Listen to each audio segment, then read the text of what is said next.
This video contains gratuitous use of profanity and uncomfortable pauses to compensate for lack of professionalism and original thought.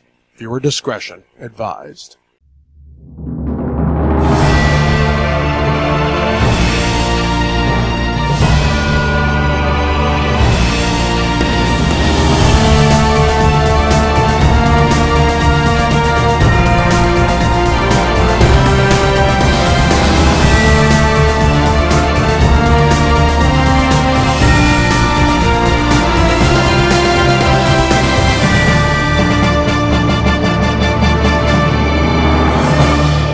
Live from a post-scripted Super Bowl, we bring you the Nerdy Manroom show with your host, Hassel and Monster. And Monster, I'm pretty fucking pumped for this week's episode. We got collecting habits, do's and don'ts, and for all you novices out there, we're going to teach you how to do and don't this. What stays in the box? What don't go in the box? What do you buy two of? We're going to teach you all this shit today. The only thing we will not get into is the collector critique of how they're positioned and set up on your shelves and what your shelves look like. Because there's a few other shows I watch on YouTube that actually do that, and they do a pretty good job of it. However, I also feel like that they're putting their own spin on, like, oh, this looks like trash and this looks good. I'm like, but if I enjoy it, then what does it matter what it looks like to you? I'm just happy to get them to stand sometimes. I'm going to be honest. I have some that are so hard to stand. I will admit that I have one shelf of G.I. Joe classifieds, and I've got I've got Stalker, like he's climbing up two different risers, so he's standing on two different levels, and he stands fine. I did the same thing with Outback, the regular Outback, not the Tiger Force one, but just I guess I got his leg too high, but he stands perfectly fine. He'll stand there for like 3 or 4 weeks, and all of a sudden one day he'll just fall over. And trying to get him back up because I've got one leg raised up on a different platform than the other, and he's like standing at an angle. It's like, oh my God, is he gonna stay there? And then if he falls, everybody else goes. That part, I will sacrifice a good pose for stability, because there's nothing worse than you walk into your man room and there's 6 figures in the floor because one fell and he just like Tetris some son of a bitches. Worst one I had though, just as a quick aside, and then we'll get into Geek Week, but I had one that was it's the Night Force Wolf Spider from the G.I. Joe Classified. He's a character that wasn't in the original. They made him up later, and that's cool. Whatever, I still got him, but he's a paratrooper, but he doesn't come with a parachute, so he comes with like the line like to rappel down from the helicopter stuff. So I actually set him on a flight stand and had him coming down like he was rappelling down from a chopper or whatever. And that flight stand, even though it was one of Hasbro's flight stands, and I've had good luck with theirs because I've got like 3 of them, they hold up really well and they hold some heavier figures. For whatever reason, that one was trash and it broke. So he just collapsed all down. But then when I picked him back up and set him on a riser and just got rid of the stand because it was broken, I just set him on the riser and put the string back in his hand like he's still rappelling down. It's like he's just laying on the ground. Didn't even have to change his feet. Like he is standing on one heel and one toe and just standing there like he just landed on the ground. I was like, well, that's great, but why did this stupid stand break? Speaking of stands, I ordered this little cheap-ass stand off Amazon. The stand itself is like $4. Now, it took me forever to get the stand in. It was like, you know how you don't pay attention to shipping. You just take for granted everything is, Amazon free 2-day shipping when you're a Prime member. So I didn't pay attention. It was a third-party shop through there. So it took me like 2 or 3 weeks for this to come in. And then it's in pieces. You had to assemble the whole thing, like put the screws in it and everything. And it just felt really, really cheap. And I was like, fuck. So I tossed it in the junk box, in the kitchen there for like, I don't know, 2 or 3 months, dude. I wasn't even gonna waste time with it. I got a little more time on my hands these days. So I assembled it yesterday. And dude, I'll be honest, I haven't put a figure test on it yet. But I am pretty damn impressed with the stability and the strength of this thing so far, just in assembling it. And once you're able to tighten the screws, like it holds together very well. So we'll maybe do a video, on House's review on that this week. So I have bought NECA stands, which are good. Storm Collectible stands are really good, but they're expensive because you only get one for like $12 to $15. Both of those. The Hasbro stands you can get 3 for $15, and I've had good luck with them except for that one. Now, I will say the one that broke is the one that came in the Black Widow box set, the where she was in the white outfit and stuff. The movie one had all the special effects and all. So maybe that's what was wrong with it. It was an earlier version or something, but it's the one that crapped out because I got that figure for Christmas. Was the kid and my dad got it for me because it was on sale at Ollie's for like $10, and I was like, I'll throw her on the shelf with a GI Joe. She can fit in like she's there. Like I've got Commander Roger. She looks like she could fit in with that. And then I just stole the stand for this, this paratrooper, but it was like it just didn't work out because it broke. But I have bought several different ones off Amazon. Some of them snap together and they're okay. I find that the longer the links get, the more less stable it is because it has the wobble and all. Then I bought some that screw together, and I bought one that was a pack that goes together like what you're talking about, where you had to put the screws in and everything. And I bought a pack of 10, and it's like every second or third one was like terrible and wouldn't hold up and was real wobbly, and then all the rest of them were really tight and good. It's like, but every night and in the same pack, you just could not get the same quality out of each one of them. So it's really weird. It's hard to gauge buying those two because you never know which ones to buy that are going to hold up. Well, I actually bought while we're on stands, and we'll get away from this. I want to make sure I get the seller's name right. There's a guy on eBay. It's display stands direct, actually. I bought some triple bubble stands from them. They're acrylic stand, and they got a base that's got a Cobra emblem on there, and it even has triple bubble on there. And I bought two of them. They were like, it was about $30 with shipping and everything for the two of them. Because, I got the Python Patrol triple bubble as well. But dude, it's pretty cool, and he does a Serpentor. I'm thinking strongly of going back in for that Serpentor one. I was waiting to see how these, were when they got here, because he does have like a 15-day fucking wait period, which sucks. Because I'd ordered this in mid-January, I think it was, and it still wasn't here about a week and a half ago. So I was like, where the fuck's my shit at? So I done messaged the guy like, yo, bro, where's my stuff? And he was kind of a dick back, I will say that. But he was like, it says in my bio, hey, look, if you look, it says there's a 15 to 20 day, lead time. I didn't read that. That's on me. So even though he was a dick back, I should have looked before I inquired. So I'll take it, Yeah. But, the goods arrived about a week later after I inquired about them. And I will say they're pretty solid. I put some pictures on the Instagram. I took some the other day. I meant to post them. I haven't done it yet, but they're pretty good. He has a Serpentor, so much as I hate to repurchase from a guy I've been a dick with, I may have to. Well, speaking of that, why don't we spend a little bit of time here talking about the stands and stuff, but before we get into our collecting habits, which will be focused mostly, I think, on action figure stuff. While we do collect other stuff, I think we're going to focus mostly on action figures for this one. Let's go straight into Geek Week and do some Geek Week updates. So I don't remember which of us went first last time, so I'm just going to toss it over to you and let you go. I finished Spider-Man 2 yesterday, Monster. Did you? I am 100%. I have fucked it up. It is done. Finito. Did you find Kraven harder than Venom? Kraven was... He seemed more challenging to me. Like, him and his minions seem more challenging. Like, once you defeat him, it's like smooth sailing from there. You're just in cruise control, it seemed like. I had more trouble with him just because at first I didn't know that you could web up that bell, and that kept messing me up trying to fight him and get a hold of him. Now, once I figured that out, I was like, that's not that bad. Venom really wasn't that bad, other than the fact that all you can really do is just attack him and then keep throwing special moves at him, and that's about. And as long as you've got special moves built up, you can deal with him fairly easily. Now, I did try to fight him. The bell was what kind of fucked me up with Kraven a good bit, because it just seemed to time right. Oh yeah. Like I would web it up and he'd do something to disrupt it. And you get all kind of wonky again with the symbiote. But stellar game. I can't brag enough about it.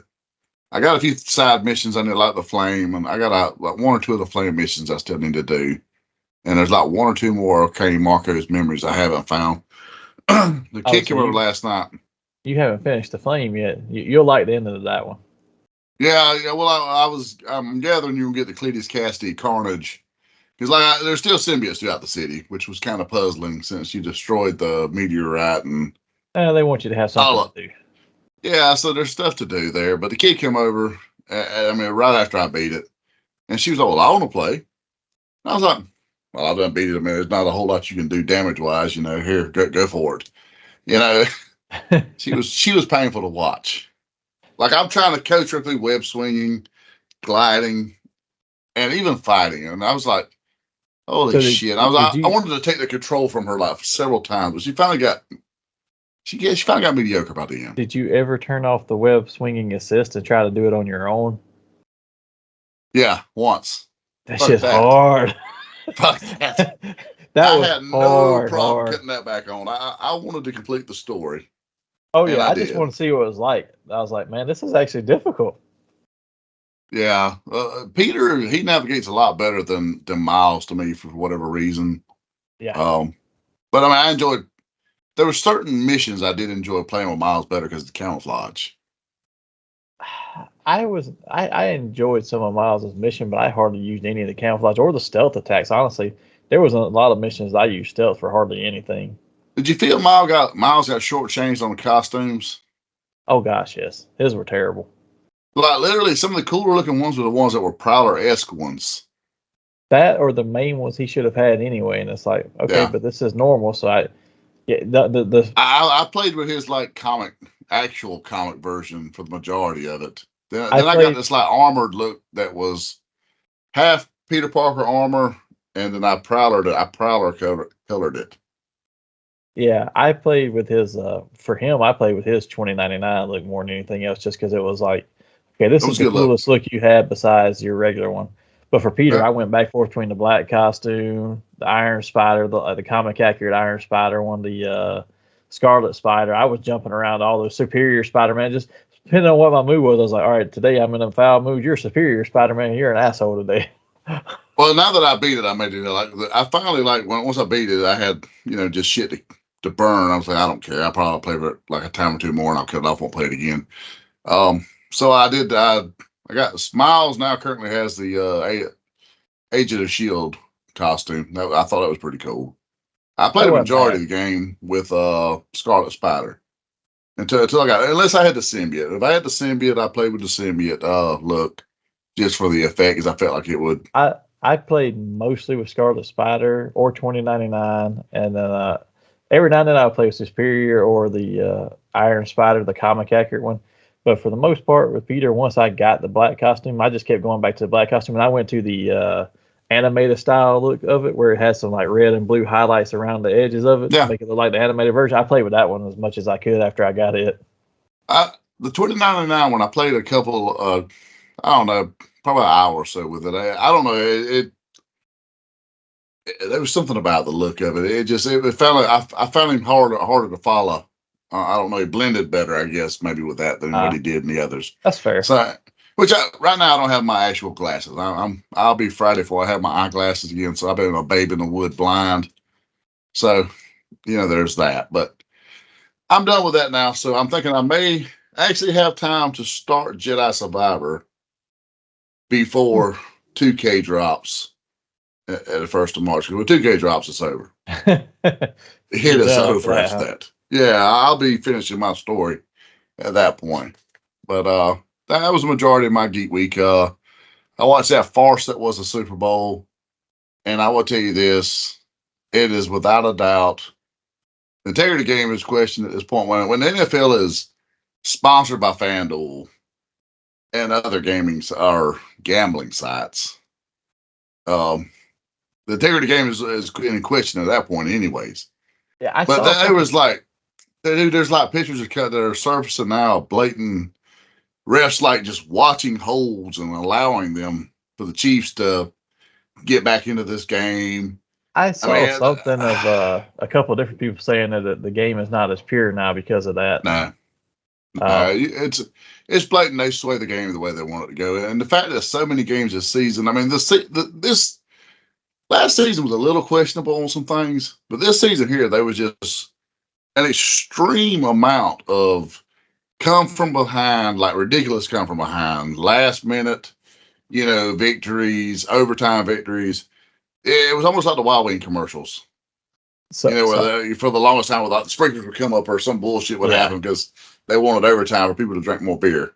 So I don't watch that often. I watch every now and then. And I watch maybe half Super Bowl. I took the kid home to his mom. She had cooked food and offered, hey, we're cooking, we're grilling hot dogs. We got chili. So we got chili dogs and we're going to air fry some chicken tenders. So I was like, all right, so I'll eat with them. So I ate with them. I watched the first half of the game. I left after the halftime show. And to be perfectly honest, I came home, started watching something else, which I'll share when we get to my Geek Week. And I didn't go back and finish watching the game. I just looked at the score online. But I will say that I got everything I needed to out of understanding how it was going to be when I'm watching and I see that they're doing and I get it because it's on CBS this year, so they're and they own Nickelodeon, so they're doing the Nickelodeon casting with their SpongeBob, which was kind of funny on a couple of those. But when they put it on the screen that Taylor Swift's boyfriend, he's good at football, I was like, they're gonna, and everybody's talking about all the stuff's going on. I was like, this is another thing. They're so focused on panning to her and showing that she is there for this game. Oh, dude. That that they're not going to lose. Literally, those of you that follow our TikTok page, you've seen the Taylor Swift drinking game I posted. Every time she's mentioned, one shot. Every time she shows her bone little ass up on screen, 2 shots. It was ridiculous. It was ridiculous. I have nothing against her, but it's like she overshone everything about it. And you knew, like, okay, when they start showing her all the time, her group is not going to lose. And to me, she wasn't even, while she might have been the biggest pop celebrity there, the biggest celebrity there, she wasn't the most spent celebrity there. Floyd Mayweather bought like $1.3 million worth of tickets for him and all his entourage to go there. They bought like 6 tickets. Yeah. But he bought, they show pictures of his cashier check buying $1.3 million of tickets for him to go. And I'm like, that was a quick aside if anybody saw it online, but they kept going back to her. I was like, so it doesn't matter what anybody else pulling for. Every game this season that she was at, it was a ridiculous amount of time spent on her. Because about Al Michaels, he is a very highly respected analyst and, the voice pretty much of Sunday Night Football. And he's on Amazon. He does their football on Sunday or Monday night, whichever one it is. But he got chastised and was threatened to be let go from his Amazon contract because he was talking about, I'm not going to, just talk about Taylor Swift being in the stands. I don't give a damn if she's here. We're here to watch the game. And he got into a lot of shit over that. He got in hot water with his company.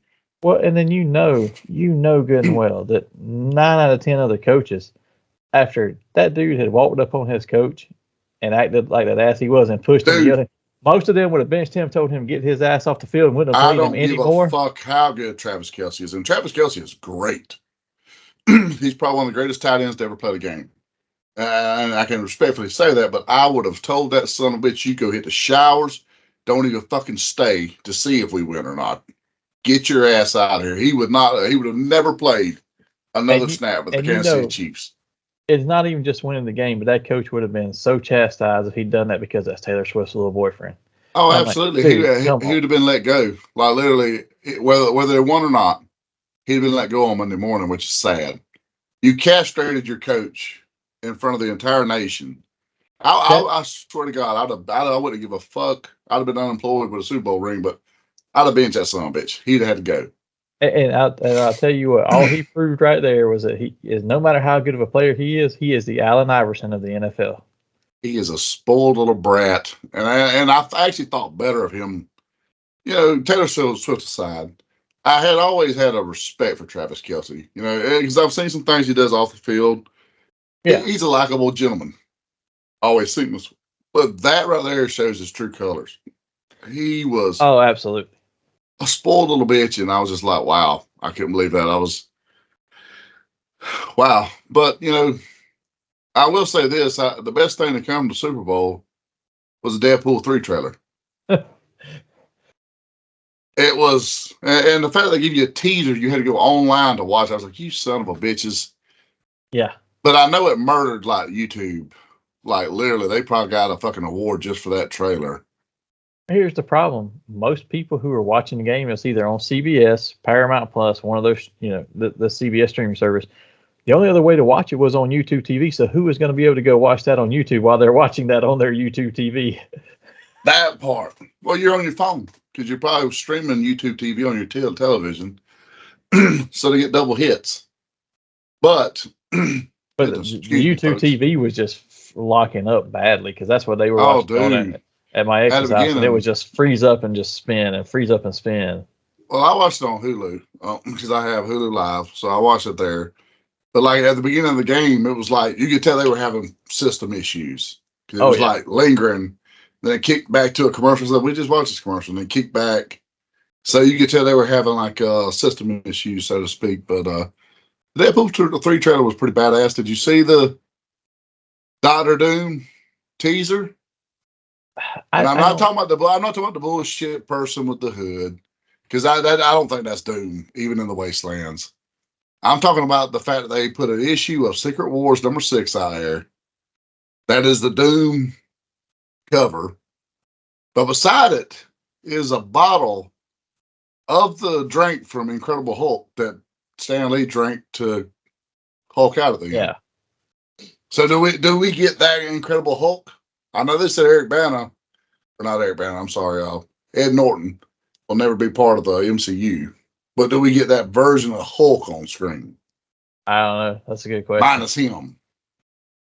I think they put a lot of stuff in there to be cameos and little spoil teasers like that, but I don't know that you'll get that much of the stuff in there other than you're going to get Wolverine and stuff. Were you expecting to get the TVA in that, honestly? No, I didn't know they were going to go that route. That surprised me. I'm going to be honest. That surprised me, and they showed the big booger man from Loki series. So it's being theorized online that where Loki and them done their battle there, that's going to be Battle World. That could be interesting. I'm excited to see it, but I don't want to try to read too much into it. I will say that I know that so we are recording on the 13th of February. Valentine's Day is tomorrow, and then also tomorrow. Happy Valentine's Day, ladies. Yes, happy Valentine's Day to the ladies and the gentlemen out there. But I know that tomorrow is the drop for Madam Web, and it's like the worst reviewed. And they put it on here, say this is the worst Marvel movie ever, so they could point out that it's a Marvel movie. I'm like, it's not really. It's a Marvel movie because it's owned by Marvel, but it's made by Sony. So it's like the worst Sony movie ever, too. You can't just say it's the worst Marvel movie, but it is getting just destroyed. Are you going to actually waste the money to go to a theater and watch a monster? Because you are a theater person. Yes, because you pretty well support everything. So will you go to the theater and watch it? I will, but the only reason that I will go to the theater and watch that one, because me and the kid have both been like, The only reason I go is because if you go to like certain things, like if I go to all the Sony Marvel movies or all the Marvel movies they release, like my theater usually does a reward. Like if you go to these 3 Marvel movies, you get this thing at the end of it, and it's usually like a collector type thing, like a collector's 10 or whatever. So I typically go to them just for that. Like the year that Morbius came out, you had to go see Morbius, Venom 2, and then the Spider-Man movie that was coming out that year. And if you went and saw all 3 of them, you got like a collector popcorn tin and stuff. So I went to all 3 of them. I mean, I was Venom 2 and Spider-Man for sure. Morbius was not that good, but I still went just because I was like, I just needed to finish the trifecta. I've seen where AMC's got a really cool the trap that's going to be the popcorn. Yeah, the ghost trap. Tin. Yeah. That's what I was looking for. That's going to be the popcorn thing for them. That looked pretty cool. Like I said, I don't have an AMC in my area, but I was just curious if you were going to see Madam Web myself. That's going to be one I'll wait for it to come on whatever streaming platform it finally eventually comes on. I will say I do hope that it twists, and that's not Ezekiel that they're really battling, and I hope it winds up being more long. That would be cool to me. Yeah, that'll be interesting. I will say that it probably will not be opening weekend just because I have other plans this weekend, but it'll probably be next weekend. But I'll make it there to see it eventually. Well, that was my Geek Week, so I'll pass it over to you. Let you. Yeah. So since you left off on video games there before we got off into some other stuff, I'll pick up there. But I don't get to play that often, and when I do play, it's usually till I beat something. But for whatever reason, this weekend the kid turned on and it has the Xbox Game Pass, and it expires. I think his expires sometime soon. He's like, "Hey, I want to try this game." We play Shredder's Revenge on there. Actually beat it with. It's fun, but it's very quick and repetitive. So we beat it in like a day. So it's like, okay, we're done with this now. We played a few hours one night and played like 2 hours the next day, and we were done. If it was even that long. I was one the wife actually played with me. Did you get the DLC for it, or did y'all just get the first version? It was free on Game Pass, so I didn't pay for anything for it, so I didn't buy the DLC stuff. But we did beat it and go through it, and it was actually fun. So you finished with Super Shredder? Oh yeah. Okay. Yeah, I will say that when I first got on there, because Leonardo is my favorite turtle, I was like, all right, I'm going to use him because he's got the most balanced range, speed, and power.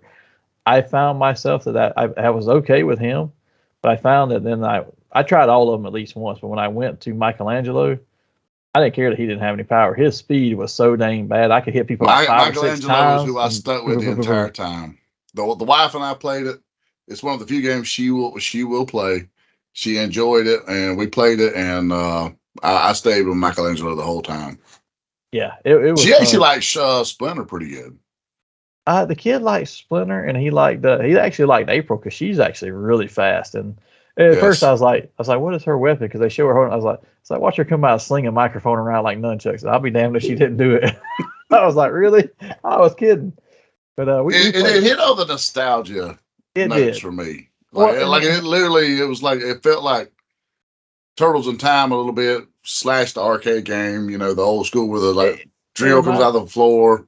It reminded me of the arcade game because the little robots that came up out of the floor were like those, and every foot ninja that was a different color had different weapons, just like in the old one. And I will say the only one of those foot ninjas that really just pissed me off was the one in the fully black outfit, and they were throwing size at you. They fuckers would hit me every time they popped up. They would jump up in the air and throw size, and I just could not stop them or get away from them. Super Shredder, he kind of threw us for a loop. Like I was like, "What the fuck?" Like, there was a trick to beating him. Yeah, you could. And I didn't figure it out to begin with. I was like, "What the fuck?" We died like a dozen times. It took us 2 tries before we beat him. I'll tell you who got me the most was Chrome Dome.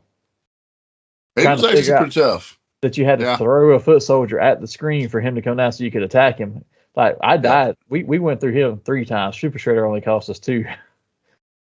But it took us a while on him, because we was like, "What the fuck is going on?" And then I was like, "Oh!" And it finally clicked. I was like, "Stupid." Yeah. And then it was like, "Damn, he's done." But other than playing that, I mean, the other things we did that I caught up on is I did watch La Brea. That's a show on Peacock. This is the final season, and the last episode drops this week. So I didn't realize it was even back on there because after the strike stuff finally started popping up, and that one they've been running for weeks, and I was like, oh, I didn't know this. So I watched every episode. It's only like a 6-episode season, but I was like, I got to catch up on these 5 and watch the last one this week. But I finished that, and what I came home to watch from the Super Bowl was one of these stupid reality shows that these people are so dang funny. I couldn't help it, but it's one on Peacock called Couples to Thruple. So it's these couples that go on there wanting to be polyamorous couples and have a third person join them. So they bring in a bunch of singles to interact and mingle with these 4 couples, and then at the end of the first episode, they get to pick one person to join them as another person in the relationship. And these people are so stupid and so weird. It is funny. But I will say this, and the reason I bring it up is besides just being funny, you watch these shows and you're like, they get as close as they possibly can to showing, and none of these people are ugly. Most of these people are very well groomed. They're very nice looking. Planted almost. Yeah. Well, they get very close on a lot of these shows of being like, oh, they're going to do something. They're going to show stuff. Oh no, Peacock went there. Like the first night that this couple brings this other girl into this married couple, this man and woman, and they bring this other woman in and join them as the throuple. They go in there with them changing clothes and stuff, and I'm like, wait a minute. Like usually they have little screens up or they have it blurred out or whatever. Mm-hmm. Oh no. She's changing clothes and her boobs are just hanging out everywhere. And I was like, on Peacock. Because one of the girls like, oh, the other girl's like, oh, are you Pierce? She's like, oh yeah. She just perks up and starts showing them. I'm like, on Peacock, really? Dude, I'm gonna be honest with you. When I was watching Ted, the amount of F-bombs they dropped, like they put our show to shame. Yeah. They were like F-bombing left and right. Like if I'd have tried to drinking game like you do with us, I'd have drunk the first episode. It was like, holy shit. Yeah, and if you want a good laugh and you have time on your hands to kill and you can't find nothing to watch, the two reality shows like that I recommend. There's Love Is Blind, which is coming back this week with a new season.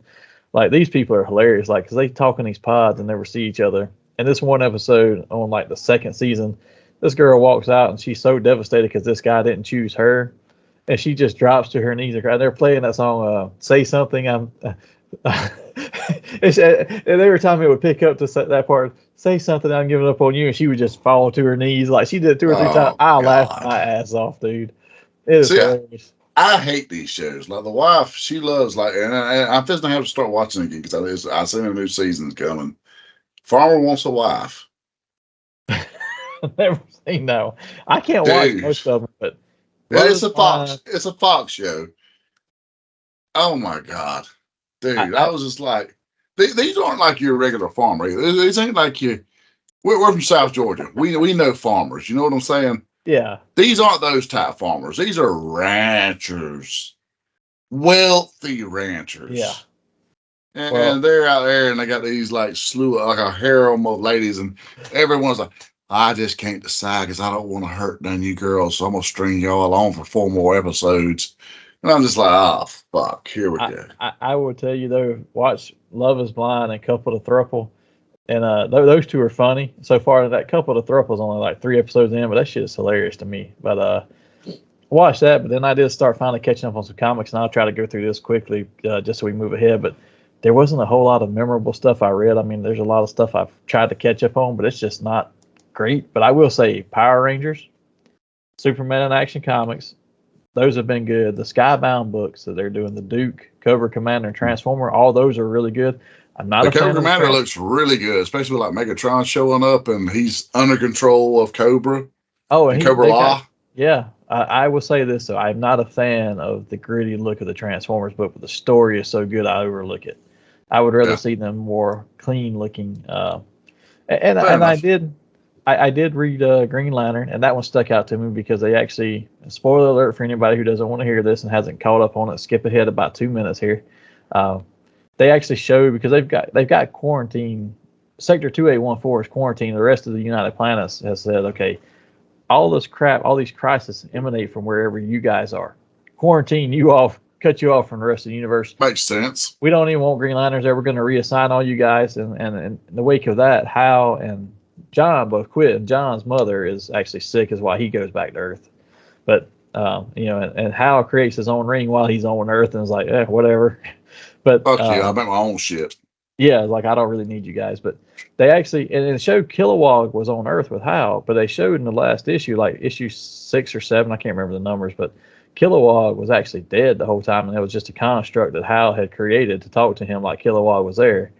And in the latest issue, they showed that Kilowog, they were on Korrigar talking to Sinestro when he was still in Sinestro Corps, because he's been on Earth too, like kicked to Earth in quarantine and lost his yellow ring and actually got a red ring instead. But they showed that Kilowog was killed while they were on Korrigar, trying to meet with Sinestro and get Korrigar into the United Planets.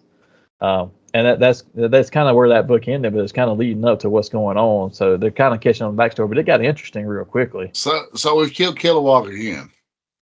That's what it looks like. I don't know if they're going to say that, but they said, Hal said when he woke up, because there was this big blast, and he was knocked out because the central battery, the yellow central battery sparked, like the emotional spectrum was having these flare-ups or whatever.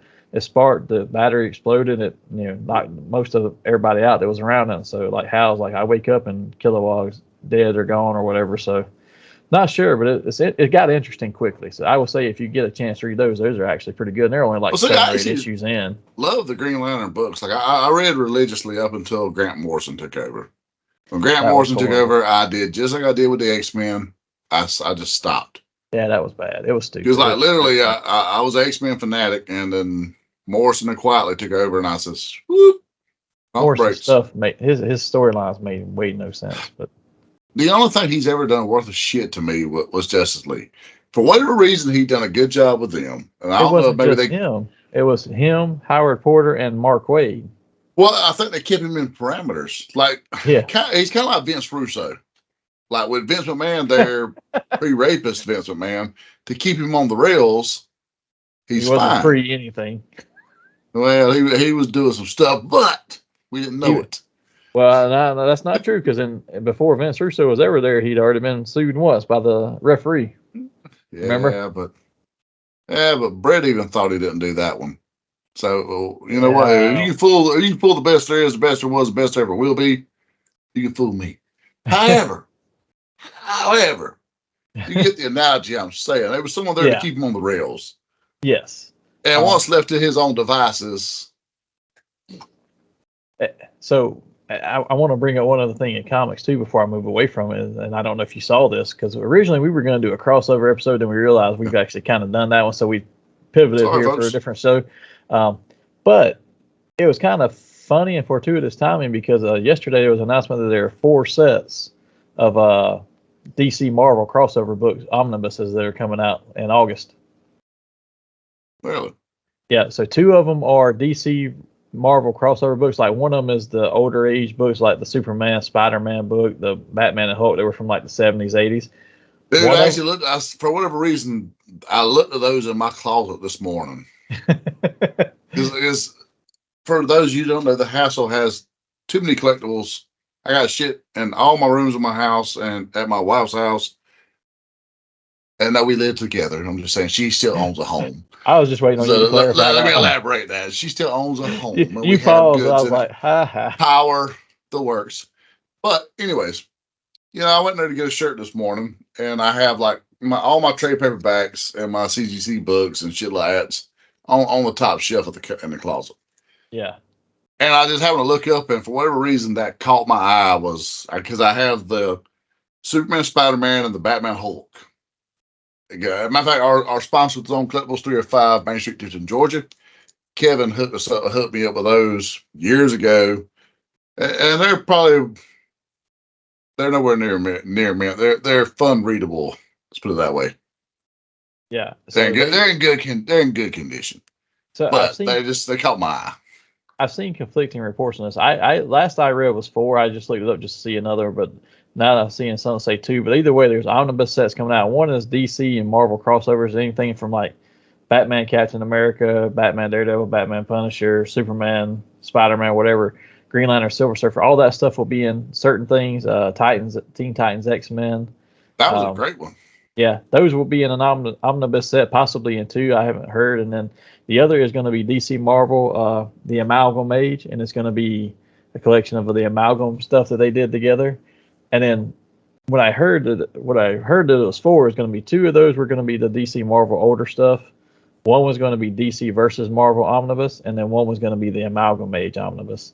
And I thought they were going to split up the Amalgam Age into DC versus Marvel for because you had DC versus Marvel in the first Amalgam, and then a year later you had Amalgam Part 2, and then you had DC All Access or DC Marvel All Access, which was another little mini series. It wasn't them fighting each other, but explaining why they're having Amalgam Age Part 2. So I thought that's what they're going to. Either way, there's going to be several omnibus sets that are coming out in August of this year, which I was excited for because I've tried to find them in trade paperback to have all that because I can't find all the individual issues anymore from moving around. Well, and it would just be fun for reading issues. Yeah. Like if you just wanted to pick one up and thumb through it, without having to go find one here, one there, because most of us have shit in long boxes. Strewn all out, and like my sorting order is horrible in my long boxes. Yeah, so the same for me. So I wanted to get that because I've been going back and reading some other stuff, but we've been on Geek Week for a while, so let's move straight into our focus topic and talk about collecting habits. Because the last thing I had for Geek Week was actually a news update, but it fits so well into this, and I'm going to start us off with this. And I think it will lead into some of the later conversation. I want to share this first, and we can come back to it in part of the later conversation because I want to talk about what we collect first, but I don't want to forget this news and move on. So I saw today, Hasbro announced their quarterly sales targets were under what they thought they were going to be by 6%, which doesn't sound huge, but it's a big deal when you're talking about that. And the reason it's gotten like that is because the leisure spending has gone down because of everything else has gone up in price, right? It seemed to hit the toys pretty hard. So Walmart and Target is the 2 biggest retailers chains that carry their stuff. They said that the reason they're only at 6%, they saw a 6% drop is because those 2 chains, depending on what the line was, they have dropped anywhere from 7 to 12% of their orders for the shelf space. So like everything's ordered by shelf space. It's like, how much of the shelf do you want? How much? But Target and Walmart dropped all of their Hasbro products by 7 to 12%. Now, 7% may be G.I. Joe because I see a bunch of them hitting stores and they're selling. That 12% might be the Power Rangers because I've been in a few stores and they ain't got nothing. You know what? I was in Walmart today, and that's the first time I've been in a Walmart in years that I didn't see anything Power Rangers. No, and it's a big deal because with that dropping, I think one of the things we're going to talk about in the later half of this collecting habit stuff is what's the market look like as we progress, because financial wise, it's not there right now. But before we get into the bad news of it, let's talk about some positive stuff and what. Well, I mean, if we're being honest, I mean, we're in an economy right now where bacon, milk, eggs, all this shit's up 20, 30%. Mom and daddies at some point will have to make, choices. And collectors as well. I mean, do you want your bacon, egg, and cheese, or do you want So you know what? Then let's go ahead and let's just continue on that path. I know I was going to talk this later because I had stuff in order, but because yes, folks, I am anal and I have a whole agenda. He has an outline, people. We do prepare.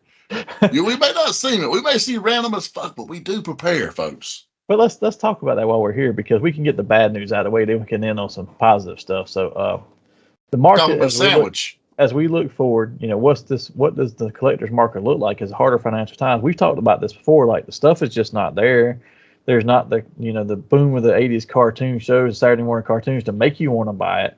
Different buying habits, but I mean, just looking at what's out there, like Super 7. I'm going to use them for an example. They changed their model recently. Instead of just being, we're made to order. You order this, we make this. You order this many Ninja Turtles, we make this many Ninja Turtles. That's it.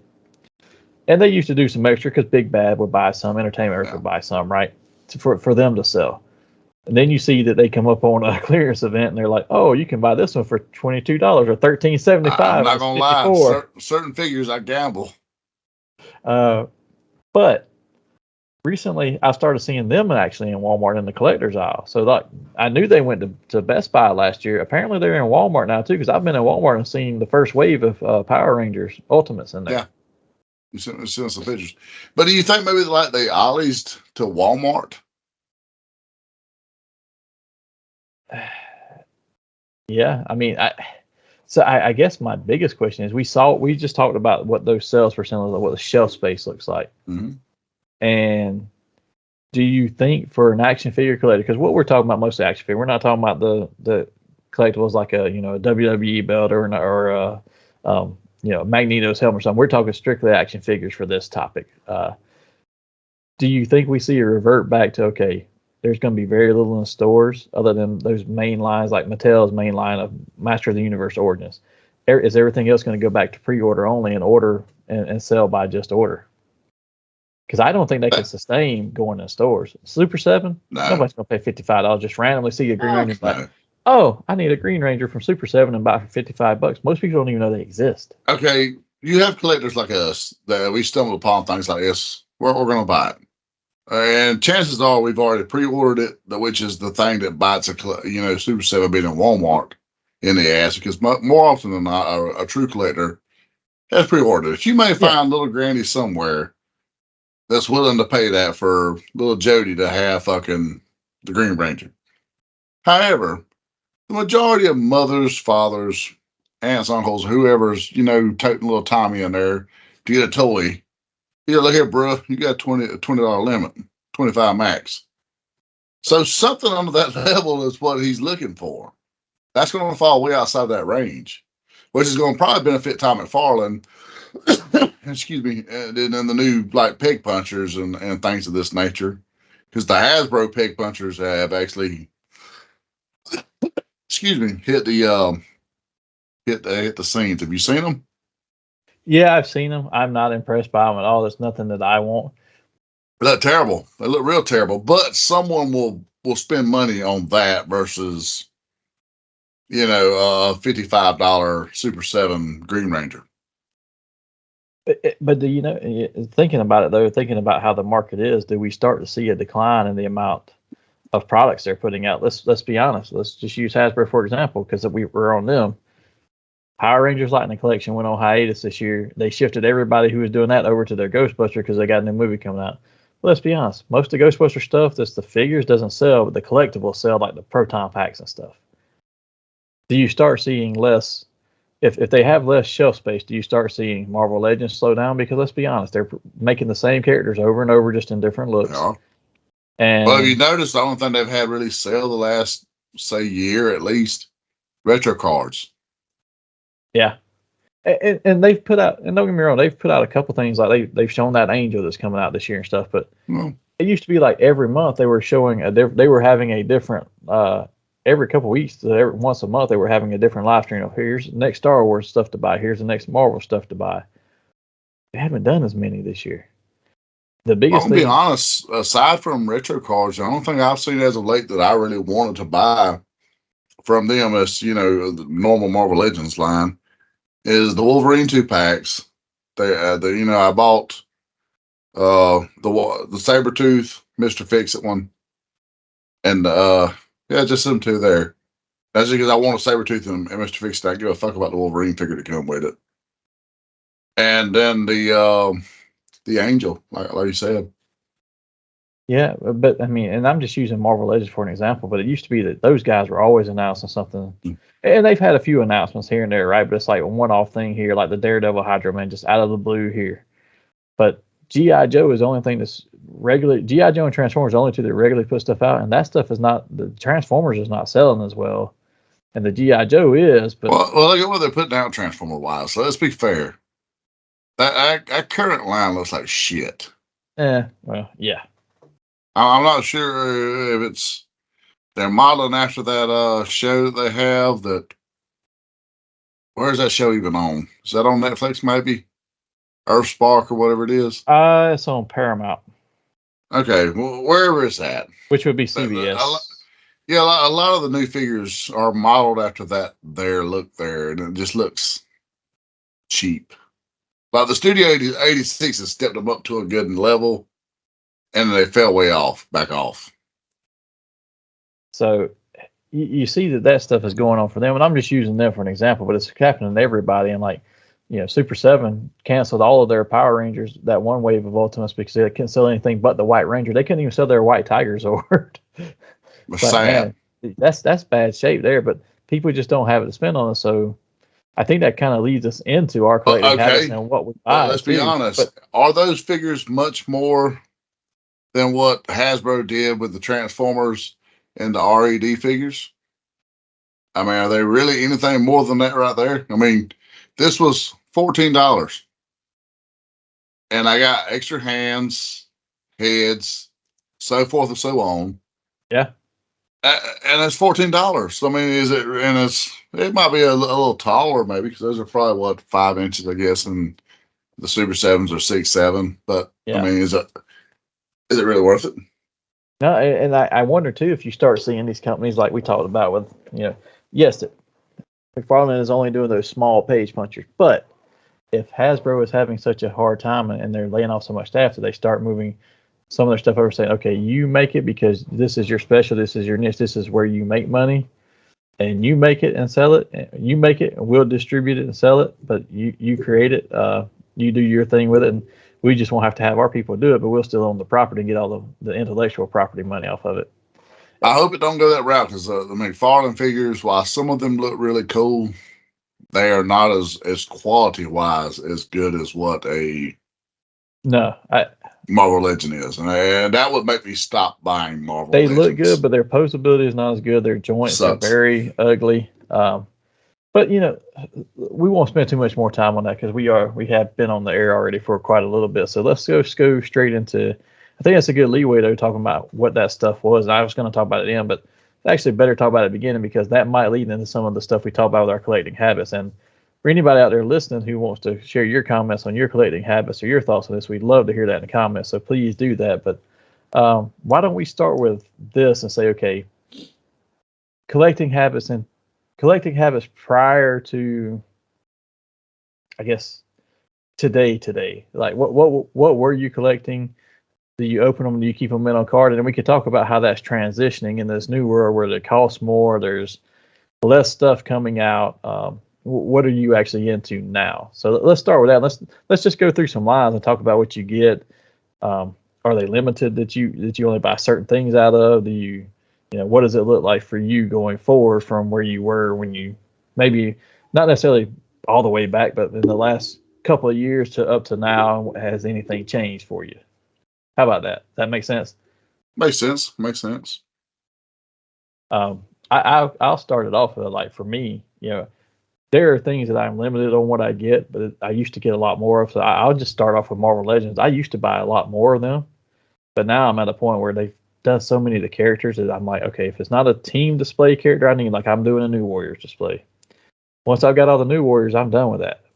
And I buy those to open them and put them on a display. You can see behind me, there's a lot of stuff that's meant on cards. So if you have something that comes out like a Spider-Man, like that new Scarlet Spider that's on the retro card, I'm going to buy him on the card and I'm going to open it because I have a display. But for the most part, if it's not a favorite character anymore, I'm not buying them. Like the X-Men set you had behind you where they were in the team uniform, I love that. Yeah. I think it looks cool as a display. But to be perfectly honest, if that had just been Banshee by himself in a single carded pack, I'd have never bought those whole box sets because I could have cared less about having a Storm or a Jubilee or a Psylocke. Yeah, fair enough. I just wanted Banshee because I like Banshee. But for me, Marvel Legends is one of those that I've pretty much culled. I have one Marvel. I have two Marvel Legends on pre-order: Scarlet Spider and that Angel that's coming out. And I'm like, I didn't even buy the X-Men '97 stuff because honestly, just repaints of stuff they've mostly done. I might, if I see it in the store, grab the Nightcrawler because I thought he looked better than the current one. But I mean, I don't.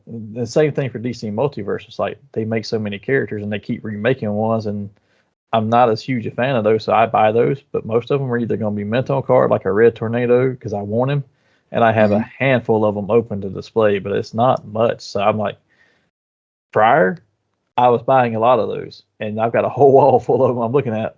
Now it's like if they come out with a Flash that fits my Flash set, I'll buy them and put them on the wall, or I'll buy them and open them, and that's it. Those are ones like for me that I just don't get into that much. So what's some of the ones that you're into or that you're collecting regularly? Well, you know me, I'm like all over the place. I buy a little bit of every damn thing. Marvel, DC, WWE, Joe's, so forth, so on. And I'm trying to cull my habits back a little bit, in today's society, because the prices keep going up. Yeah. And it was a little easier to cull some things back when, everybody went windowless packaging. Because I'm going to be honest, I only bought what I wanted to open at that point. Like once it went windowless packaging, I did not even fuck with it. Because I was like, it's just a cardboard box, you know what I'm saying? Literally, especially if you play on QDMOC, it's just a cardboard box. So I only bought things that I was going to open. To where before, with windowed packaging, I would buy two a lot of times because I want one for the wall and one to display of certain characters. Some characters, more so than others. Like certain things, I'll only buy MOC depending on how it looks. Like, okay, with the Super 7 stuff, I open every one of those, so I don't buy two. And they have good resale factor. Yeah. You know that you can put it right back in the box, dust them off, put them in the box, and get 90% of your money back. Sometimes, depending on how rare the figure is, maybe a profit. So with them, I only buy one. But like with the Joe, certain ones I would buy two of because I wanted to some of them look cool enough to keep in the box. Some I just had to have, so forth and so on. The McFarlane and shit, I'll be honest, I don't think I have but like one open McFarlane figure. And that's the Atrocious Build-A-Figure that my son gave me for my birthday because, he collected the whole set and he gave me the Atrocious for my birthday because he just wanted the Batman figures. He's a Batman fan. So I got the Atrocious loose. But other than him, all the others I keep in the boxes. They pose them well enough in the box to where they look cool. And that's typically as good as you're going to get it. With McFarlane. Yeah. So I don't really have anything loose there. I've been teetering on the idea of opening my Batman '89 Batmobile to put on the shelf. I've been torn. It's like literally sitting right here. It's been sitting there for a month because I'm just torn whether to open it or not. Marvel Legends are the bugaboo. Them and Joe's. I will buy two of those more often than not and open one, display one. And when it comes to WWE, I only buy Legends. Like the old school shit from Monday Night Wars and prior. The only current thing that I got a handful of AEW figures, and I have a couple of Cody Rhodes. But I'm literally looking now because this is where most of my WWE figures are. There's really no current stars up there other than Cody. So I will say that, and I'm just going to run through some of these and we can kind of talk about them at the same time together. But, you talked about some of the stuff, how you buy two or you open some. So I'm just going to name some lines and we can kind of go through them that way just to keep us on track a little bit for some time here. But we've talked Marvel Legends and DC, and I will tell you that I have 5 DC multiverse from McFarlane that are open. I had the Martian Manhunter, I have Atrocitus, Build-A-Figure, the Kyle Rayner that they did in that set, the Azrael Batman, and the Parallax. Oh, and 6. And I got the Captain Atom open. I forgot about him. And if I could have got an extra copy of Parallax or Azrael, I probably would have opened those because those are just really cool looking figures. They've done a good job on those. But most of the part, it's something about the knees. The knees and the ab crunch just look, when you try to pose them, they look kind of. It's the ankles and wrists for me because you can see a big ball peg where it's like, push that down in there. You can cover that up. Yes, I'm the same with you in Marvel Legends. I buy some to open. You see a bunch closed behind me, but I have displays, and if it fits my display, I buy one open and one to keep closed. But for the most part, I have curved most of that buying off. The only new McFarlane one I have bought this year, I'm buying the Superpowers figures they're doing, just because they're a nostalgia factor and they look like the old ones. And I've still got them in the box, and they're only $10. I'm like, okay, I can afford one of those every now and then. So I've got most of those. They got the old Kenner look to them. Most time you get them $7-8. I've got most of those. I've got, I did buy the Nightwing, the Nightfall Nightwing, the classic yellow on him and stuff that they made for Multiverse. But did you open him though? He's still in my big bad pile of blues. I haven't even got him, but yeah. I'm gonna be honest. Like I've seen pictures online where he looks great posed. He really does. But when I got the figure in because I went ahead and shipped my loot, so he's here. He's gonna stay in the box, I believe. Yeah, I've got the Tim Drake Robin and the Batman from that time frame. It's still in the box. I'm probably just gonna put him in the box and hang him right next to them and have that whole little trifecta there because I've got Azrael Batman with them too. So I'll have all those together. But other lines that I'm limited on what I buy. So Super 7, Thundercats and Silverhawks. I'm only buying them until the hero teams are done. And to be honest, there's only 2 Thundercats. I've got both of them on order, and I'm done with them. And Silverhawks, they just did that Copper Kid for a pre-order, and I did order him, but there's rumors that they have lost that license and there will be no more. So I don't know if we'll even get to finish the teams there because there's still like 3 more Silverhawks they haven't made. A lot of villains, but only 3 more of the Hawks that they haven't done. I'm like, but I don't open it. I have Stargazer on order and I got Copper Kid on order, and for me that'll round out the team for me. I don't have to have Hot Wing. I don't have to have what was Condor, the green one. Flashback was the green one. Condor was the old one. Okay. And so I don't have to have those. Moonraker, whatever his name was, had the little spinning belt and the blonde colored the top of his hair. His metal was colored blonde like it was hair. Yeah, that was kind of cheesy. I don't have to have those, but I do want a Copper Kid and I do want Stargazer. And as far as the Thundercats go, I did go in for Wily Cat, which finished up my cats. I've got them on as well as Young Lino. I did go in for that. I didn't go in for that, and I've debated on Snarf a bunch of times. If I catch him on an outlet deal like they've had some recently, I might get him that way. I just didn't want to pay. I just didn't see paying $55 for Snarf because there wasn't enough to the figure. I was like, no. I will buy him at $22 if he ever hits the big bad sale for $22. I'll buy him because I want him obviously. Yeah, but not at $55. No, not for about no. But those are ones that I can buy and keep in the box. The only thing I have open on them is the ones that were absolute favorites, and I wanted to display at 80s cartoon shelf. So like I have Quicksilver open, I have Lion-O, Bengali, and Tiger because they were my favorite Thundercats.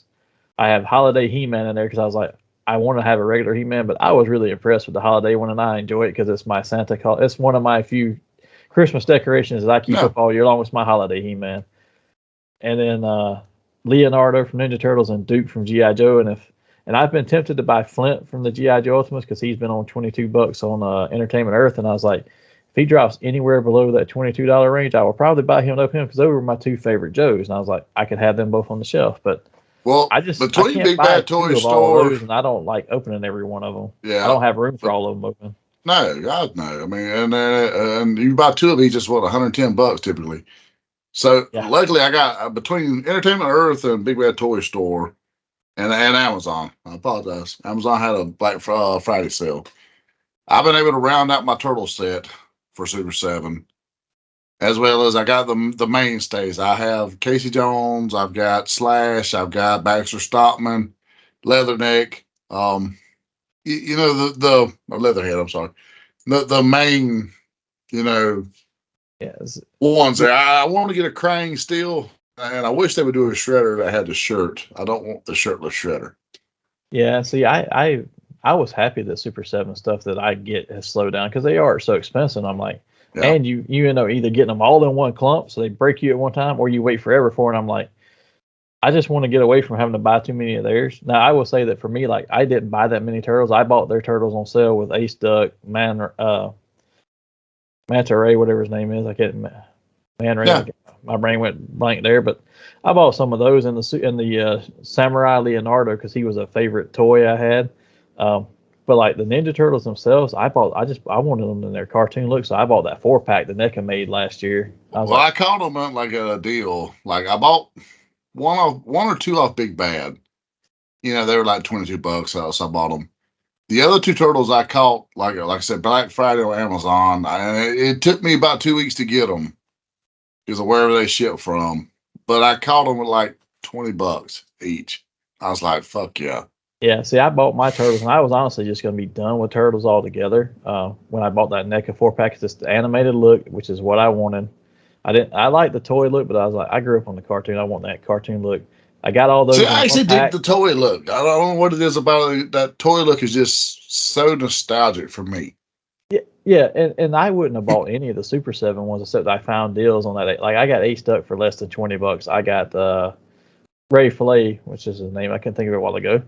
I got him for I think $22, $25, something like that. So I was like, I'll buy those for that. And I got the Samurai Leo for $30 because I was like, he was a toy I had. He was one of my favorites I had. So I paid more for him, but I bought him at Best Buy too. So he would be one that would be hard for me not to get on a deal because the nostalgia of what I had as a kid. Yeah. The one that I will fuck around and I know I'm going to buy him eventually is the Wetsuit Michelangelo. I've looked at that one too. If he ever goes on a particular sale, I know I'll buy him just because I loved that figure as a child. Mutagen Man is another one I'm surprised I haven't went in for, honestly. But I've we talk about how our spending habits are. So like Super 7 for me is mostly curved, sort of those finishing off those sets. Same thing for me with masterpieces and third-party Transformers. Like there's certain one you see that I have a ton of them. There's certain one I wanted to finish all of the Generation 1 seasons 1 through 4 figures. So there's certain ones like I still need a Defensor combiner, and I've got the pieces they've made so far, so I'm still trying to finish that. They haven't done a Computron. There's some Headmasters, Target Masters they haven't done.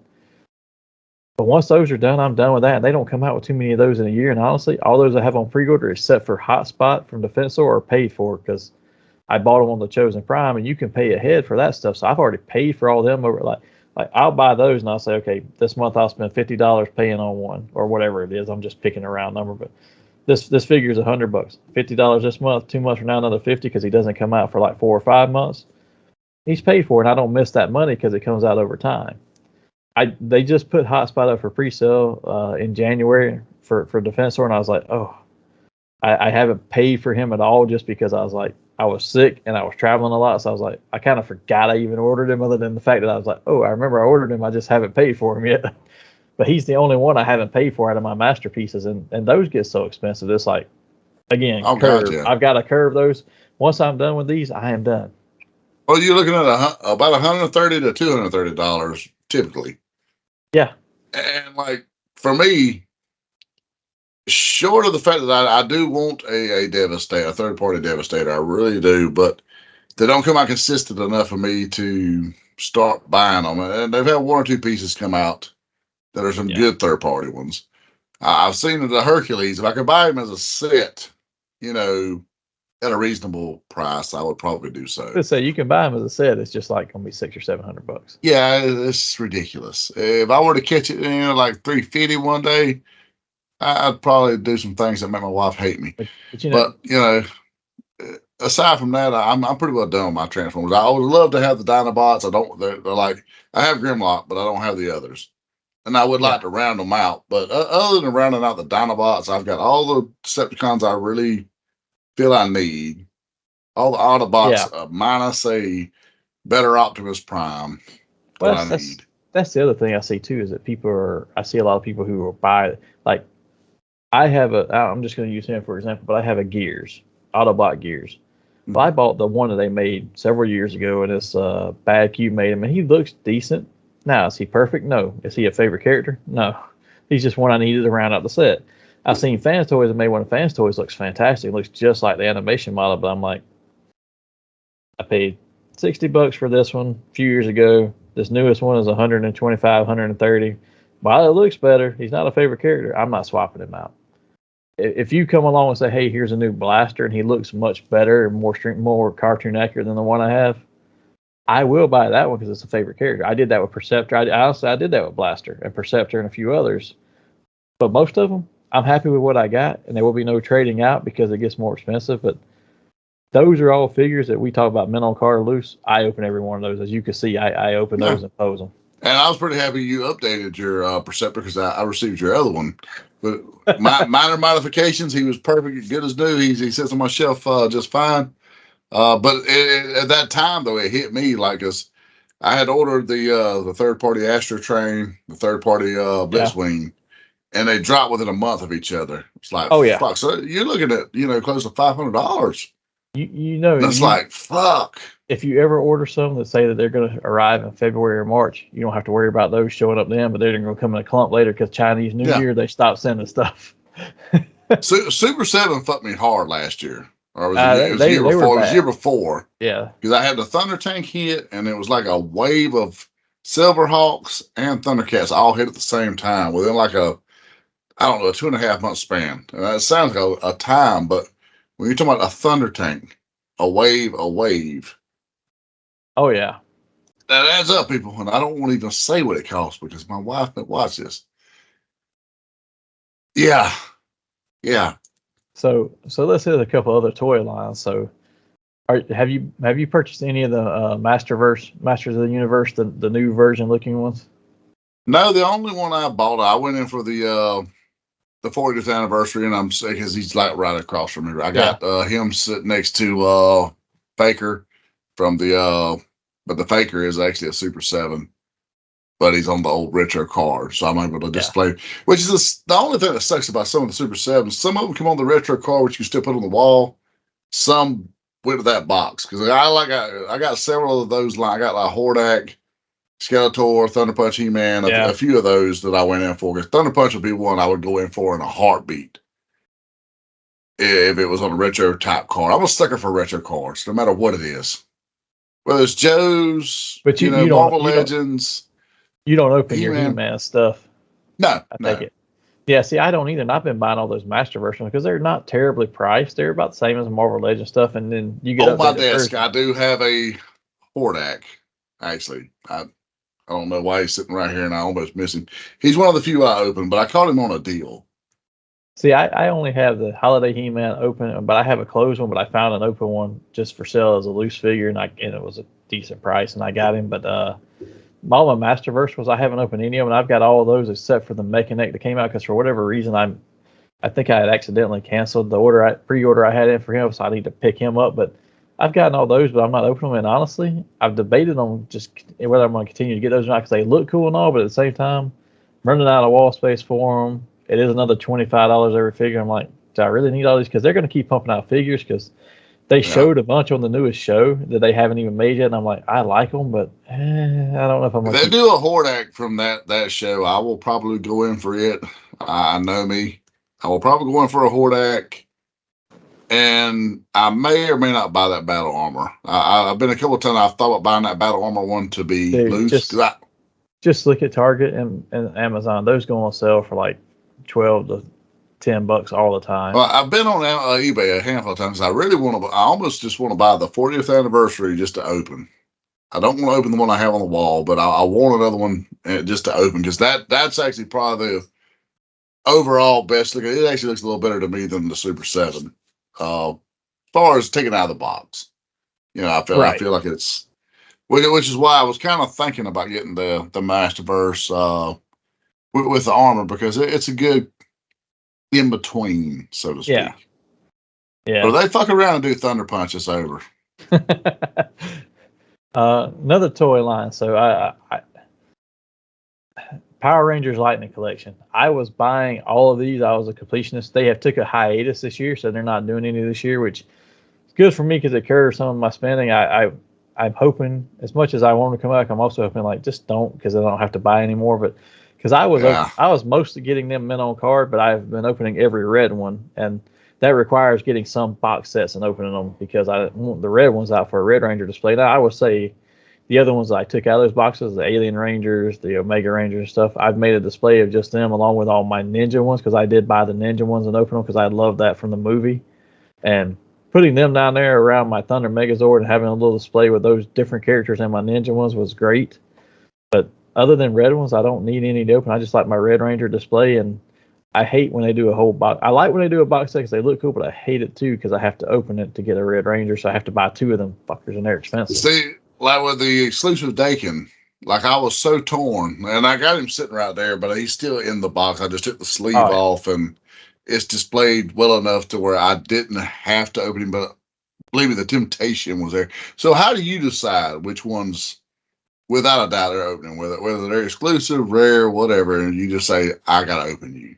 I will only open it if I know that I can get two versions of it. Like I have one of my favorite sets that they did from Power Rangers Lightning Collection, just using it since we're on it, is that Red Ranger and Gold Ranger set that they did for San Diego, and it's got both versions of Jason in it, where he was Gold Ranger and Red Ranger, and he had the Dragon Shield on him. Now they made one later so I could open that Dragon Shield one, but like there was no way I was getting two of those sets. They were just expensive. Even when I bought that one, it was expensive. So I was like, I'm not opening this at all because it's just too costly, and I can't have one in the box and one open. Typically, if it's an exclusive figure, I don't open it unless I know for sure I can get two of them. Now, if it's a regular version, and I know it's going to be $20 in the store, it's like 25. I'll go ahead and buy two of them and just open one if it's something I'm making a display of. If I'm not making a display, or it's not an absolute favorite character, I will not. Like, I looked at that Daredevil Hydro Man 2-pack that they just released for Marvel Legends for pre-order. I want that Daredevil badly because I love how I don't care for cell shading all the time, but I love how that one is like, when you look at a Daredevil comic, his red is almost always blacked out in a lot of places for the shading and stuff. So I was like, I want that because that's the Daredevil I want to put on my shelves. But I don't really want to buy that whole box and open it. Well, we can work a deal up because I'm wanting the Hydra Man, and I don't really care one way or another about the Daredevil. So we might do a Colossus Juggernaut deal here. We'll connect offline then, because I would like to have that Daredevil. But yeah, I mean, most of the time I already know if like I know for a fact when they made Namorita and Justice in this most recent Marvel Legends that came out, I'm like, I'm buying them to open them, and that's it, because they go on my New Warrior shelf. But I don't need either one of those characters closed. If you make Scarlet Spider in the new Spider-Man retro packaging, yes, while I have Scarlet Spider in the old school Marvel Heroes retro packaging, I didn't have one open. I'm going to buy two to open because he's a better version of that figure, because they've added stuff to it to make him better. But also, I need one on the card and I need one to open. So it just depends for me for the character, or if I'm doing a display. And they did fix the eyes. They gave him the eyes he's supposed to have. Yeah. And then there's some lines, like my next line that I had on here, G.I. Joe Classified, I buy two of all of them that I get, because I get all, I collect the hero characters. That's always been my thing, but I'm buying every G.I. Joe they make, and I'm buying two because I'm opening one and keeping one closed. So it's been rough. Like even like the exclusive Chuckles they made, I bought two of those. I'm back to buying two now that are back to windowless or windowed packaging. I apologize. Now they're back to windowed packaging. I'm back to buying two. The only windowless ones I bought that I didn't display, that I did actually keep, was Marauders Barbecue. And then I wound up buying you or Rob one found him somewhere for me on a deal, so I got I to think see it Rob one found to him, yeah. open. But it was like at a Ross for next to nothing. So him and Tiger Force, Dusty, they were two that I wanted for my collection, but I didn't want to Yeah. open. I didn't have to buy two to open. Yeah, and the sucky thing about them is while I love them, I think they're doing fantastic with those figures. When they get certain ones, the deluxe ones or the 2-packs, it's hard to shell out. Because like buying the Steel Core Brigade, I was like, I need those, but I need one to open and one to close. And I was like, it's hard to want to shell out that much money for those because like $50 a piece. I was like, God. Yeah, they kind of fucked me on that one right there because I didn't give a shit about having the female version. I only wanted the male version just because I remember as a child wanting that Milloway figure, then I never got him. Yeah. And so I just like the nostalgia in me. I had to have it. So I bought this 2-pack and like literally in the closet in there, I have the boxed 2-pack with the female version in there and all the accessories for her. Because I mean, I'm sorry, I'm just no hate on female. I got plenty of female characters on my shelves back here. It's just she wasn't something from our childhood. You know what I'm saying? Yeah. It's kind of like making the female a hitch driver. Who gives a fuck? Well, I mean, there's other things that I will buy that may not necessarily be in the GI. Like I bought that Commander Rogers. You asked about buying how you decide to buy what you buy and what you open. I bought that Commander Rogers because I was like, that's the most military looking outfit he has. He would fit very well on my GI Joe shelf with my Joes, and I could just mix him right on in, and nobody would even notice other than you realize that hey, why is Captain America in there? But he looks on like a fun side. Who wins an arm wrestling match? Captain America or Sergeant Slaughter? That's a good one. Probably Cap. Well, I don't know. Sergeant Slaughter fucked some bats up by himself. Just saying. But you see, we were talking earlier before we got on here the Leap Day sale that they're coming up with for GI Joe. Or at least that's the rumor right now. But I mean, you got new characters coming out, which we all want, like Doc, Jinx, the rest, some more Dreadnoks with the Torch and stuff. But then they displayed Nemesis Enforcer is rumored.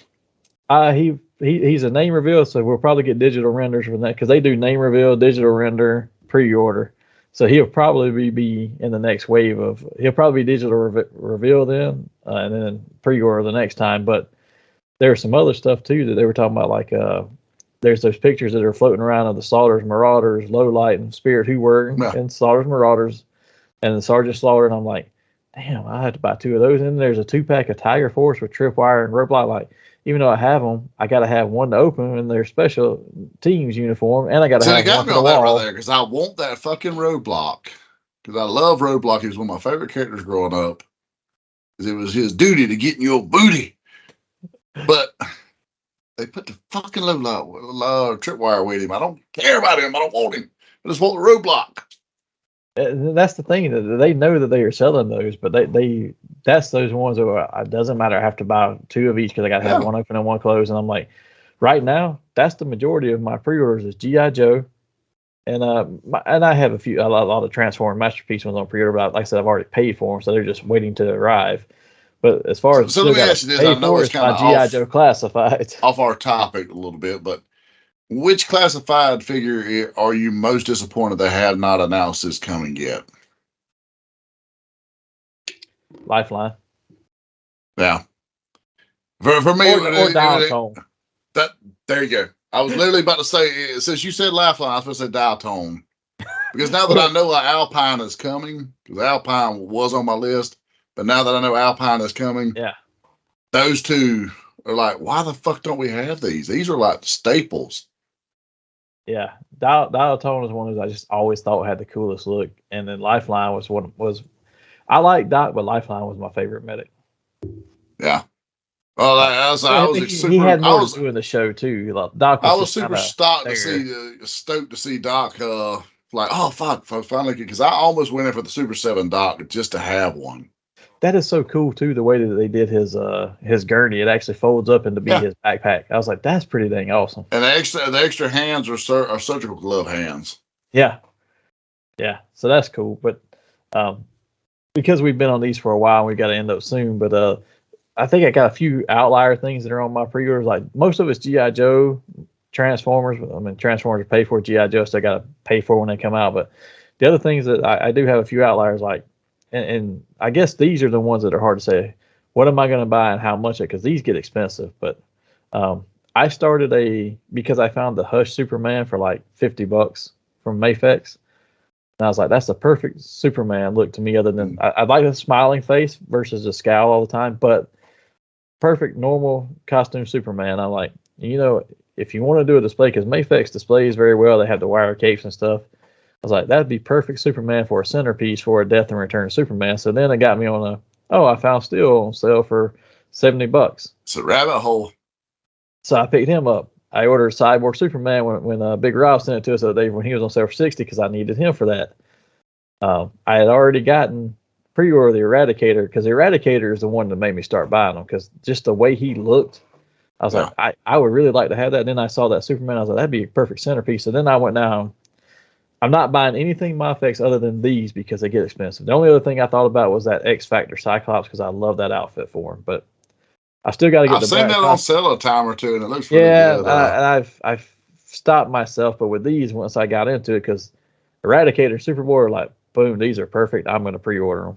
I'll be honest, the only one I've been disappointed with, and it wasn't because of the way he looked. It was the posability and the kind of joints seemed a little off. Was Azrael Batman because I went in for him because I love that first Nightfall Azrael Batman look. He looks great. He's even got like the hands with the the bat thing that comes out. So you swing from the hand there, and I always thought it was really cool. But I don't know, he just seemed frail. The figure itself, while it looks really cool, you can make some cool poses. I was scared to death that I was going to break something, so he went right back in the box, and he's in a tub somewhere. I looked at getting him and that Batman from that story from that Batman Nightfall storyline, but I ended up not buying any of those. I told myself I wasn't going to buy any of these, but I ended up getting all the Return Superman because I'm going to do a display of those. I have what's out, and I have pre-ordered what's coming. I haven't opened them and started a display yet just because I haven't really had time, but I'm going to soon. But I've got that on pre-order, and then I've got one other out of left field outlier, and it's that Ramen Toys Brave Star. And I was like, that looks too good. We don't have any representation of Brave Star on anything else from anybody else. Not true. There's another company out there, and he is actually marketed as Brave Star. Yeah, I know, and I never saw him until he was actually out. So I didn't realize that. So I was like, this was my version of getting a Brave Star from a shelf. Now, that one is actually only 5 inches tall. So he wouldn't fit on my 80 shelf. Yeah, he wouldn't fit on my 80 shelf to be the right height and the same with my Duke and all of those. But this one, Ramen Toys one is. And I was like, I've never heard of the company, but apparently they do a lot of Dragon Ball Z stuff and some anime figures and whatnot. And I went down a rabbit hole with them and fucked around. I found a Japanese website that had a Great Muta. So I might have spent $100 on a Great Muta the other night that I didn't need to. So that I can finally have one for my shelf. Well, that's the other thing too, is with the Brave Star, because I bought them when they first put them up and they had them for like $60 versus the $100. I was like, all right, for 60, I'm going to buy 2 of them, one to keep closed and one to open. And I went in on, but you pay for it right then, so I don't have to pay for it now. It's already paid for, but it was one of those that I had to have. And it's like, okay, because I need him on my shelf, but I don't. If he'd have been the 120 or whatever he was, I would have just bought just one, and that would have been it.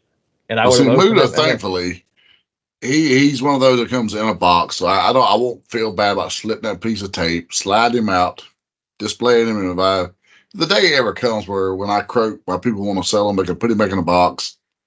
And the resale factor be there, because those that you just have that piece of tape there and you don't have to destroy the bubble and everything, you're good. You can resell the shit out of those one day.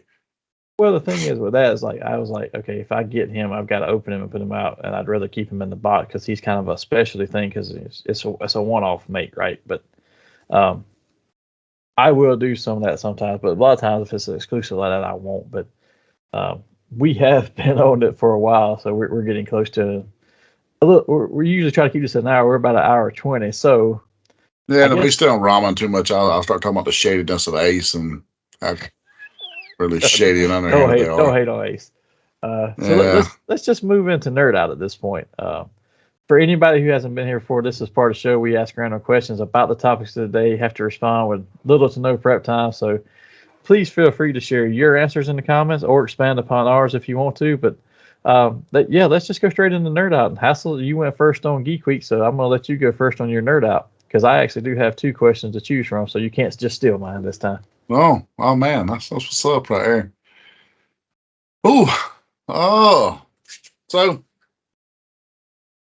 okay, times are tough. I probably already know the answer to this, honestly, but say you had to make a choice right now, and to keep collecting one thing, what would be something that you could let go out of your collection? Like if you had to just make the times are tough, bacon's getting high decision to say, you know what, for me to continue this line, I got to sell this line.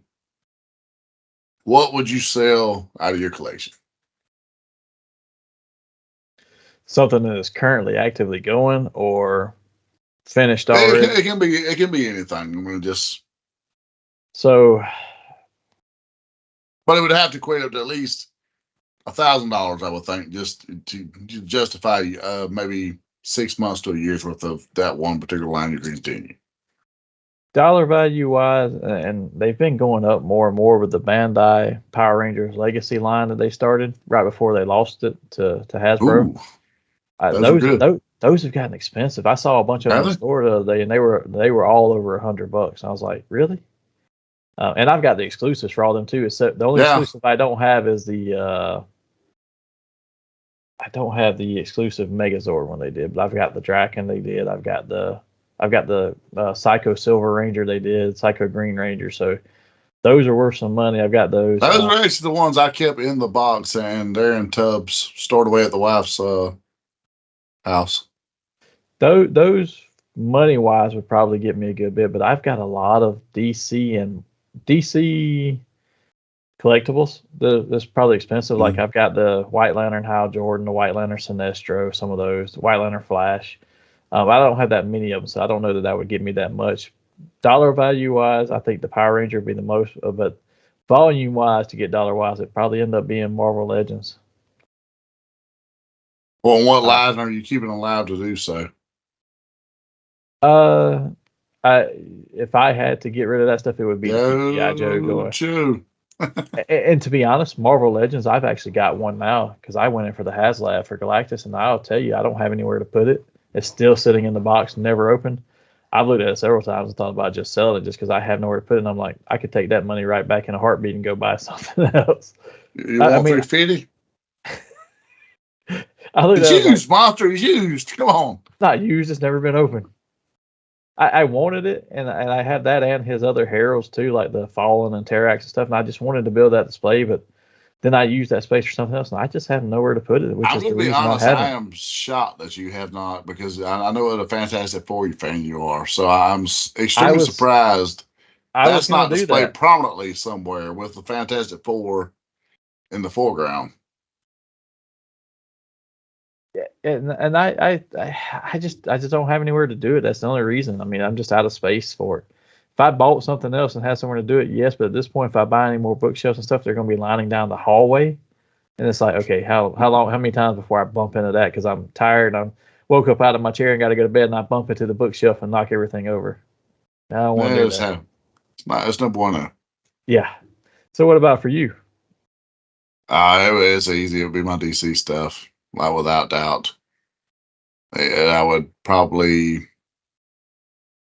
could probably sell 80% of my DC stuff that I have, and there's certain key pieces I would like to keep, because there's a few of the DC Directs that I really do cherish. Like they've done a really good job of certain ones in the early to mid 2000s. Like the Death and Return figures. I still have those men on card. I still got Azrael Batman men on card. And the Firestorm, I believe. Aside from that, I could part with the rest. Any of the Mattel DC stuff prior to McFarlane, any of the McFarlane stuff, I could crash with. The rest of the DC Direct stuff, aside from those, I could let go. Even maybe I might keep the Mayfix, but I would let go of all the rest of it. And this is substantial. But even the Build-A-Figures that I have displayed on my shelf. So let's turn this question around. This is not my question. I just want to tack on to yours. what's the last line you would release that you would let go? Ooh. Probably my saying, WWE stuff. Okay. Not saying you still got to keep My collecting it, but Legends. the last stuff that you would let leave your house. Yeah, at this point, it will be the remaining WWF, WCW stuff I have. I fucked around when my daughter graduated, and I sold a large portion of my collection off, and I regret the fuck out of it because I wanted to give her a good graduation gift, and it wound up being a situation with the guy I sold it to where not only was I able to get her a substantial sum of money for graduation, I got a winged eagle out of the situation, custom made winged eagle that values at about $3,500. So I done pretty well there. But there's a lot of those first wave Mattel Elites that are now going for at least $250 a piece, some on $300. That was in that. I had all of the Jack stuff, my Hasbro stuff, including the ring. Carded Ultimate Warrior. I mean, a lot of really good, nice shit that I wish I had back. So what I have left now, and I got some rare pieces still, but what I have left now, I'd probably hold on to just out of sentimental. Yeah. So for me, as odd as it sounds, because I love my GI Joe set up in my collection, these masterpieces would be the last thing I would let go of, just because I've done so much with them. And GI Joe, as cool as they are, there's a certain, even as an adult, there's a certain play factor for getting them out, posing them, and then it's kind of over with. With these, I can at least transform them. So I could have more hours of fun.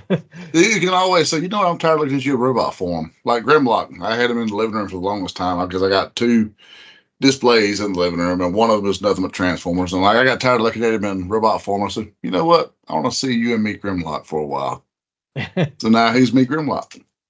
So yeah, same thing. I've done that before. I get them out and transform them every now and then. But for me, I got two questions here this week. I'm trying to decide which one to ask because they're both actually pretty good. But I know we've been here for a while, so I don't want to drag it out too much. So I'll ask the first one, and then if we have enough time, I'll do the second one too, just as a quick one. But first, what three action figure collectibles would you like to see made that's currently not available? And it doesn't have to be a figure; it can be a vehicle for the figure stuff too. So, I got 3 of them. Yeah, I said top 3. Okay. Out of the Joe line, I would really like to see a stun made. Because now that the Hiss is actually made, the stun was always like my second favorite Cobra vehicle because it was the one most prominently used in the show. Like that was what they, retreated on the most was the stun. So I would probably have to say that there. You know what? I wouldn't mind seeing Super 7 do a Technodrome. That's one I didn't think about. That's a good one. That would probably make me drop about $400. I could probably see myself thunder tanking that bitch. And lastly, a Marvel Legends scale Blackbird. I thought about that one, but I had a different one. So you said the Blackbird. This is a Super 7 one that I would consider because as much as I like the Thunder Tank, it's like, okay, it's the Thunder Tank. I like it, but I like the Silverhawks Mirage better. I would drop some money on that. I would. That was one of mine. For me, I need a master. They're making Defensor now, and I've got Superior. I need a masterpiece scale Computron because I've seen nothing or in no talk about them making any Computron characters in a masterpiece scale. And I'm like, why? He's just as good as the others, but for some reason they overlook him. And then lastly, for the G.I. Joe Classified line, I said the Killer Whale because I love that hovercraft. And that was hard to choose that one between that and the Tomahawk because I like the Tomahawk a lot too. But the Killer Whale was my favorite, so I got to go with it. The other one would be the Bridge Builder. That was always a super cool. Yeah, that I love just the concept of that one. I might well get in the fucking floor and have to play with that one. I'm not gonna lie. Like your bull would probably be a grown ass motherfucker laying on the floor, hoping no one could like a deadbolt's locked. where nobody could get in the house without me knowing ahead of time? I wouldn't care. I don't care if anybody walked in. So I'm going to do a very quick one now. So one more nerd out question, and then we'll get out of here. But so, what's the weirdest action figure collectible you remember from your childhood? Ooh. Huh. That's a damn good question, Monster. Probably the oddest thing for me to actually have, and it's not that it was so much odd, it just didn't fit in with the rest of my collection. But what are the Dick Tracy figures? That's a different one. Because I actually had every one of them. Like literally, it was a deal where my piggy bank mysteriously got broken one day while Mom was cleaning. Hint, hint. And I will say she did take, and buy me all the Dick Tracy figures, but I'm sure she pocketed a substantial sum of money. But it's just that's what my mom is. But that it didn't fit in with nothing else. Like it was hard to, like you could cross pollinate He-Man and Ninja Turtles and a few other things, Joes and Transformers. You can't really cross pollinate, Dick Tracy with anything else. I had another one that was like that, and this is not my weirdest collectible or action figure thing, but there's another line like that. It's the Swamp Thing stuff. It didn't fit with anything else. Yes. It wasn't the same size as anything else. It was like a weird 5.5-inch round, so it didn't fit with anything else. And then it was way too big to play with your Joes, but way too small to be with your X-Men. And they just didn't fit in with any of them. But I would say the weirdest toy I remember having as a kid, because I was like, I love the line. I love this toy line. I have a lot of stuff from it. I still have a lot of stuff from it.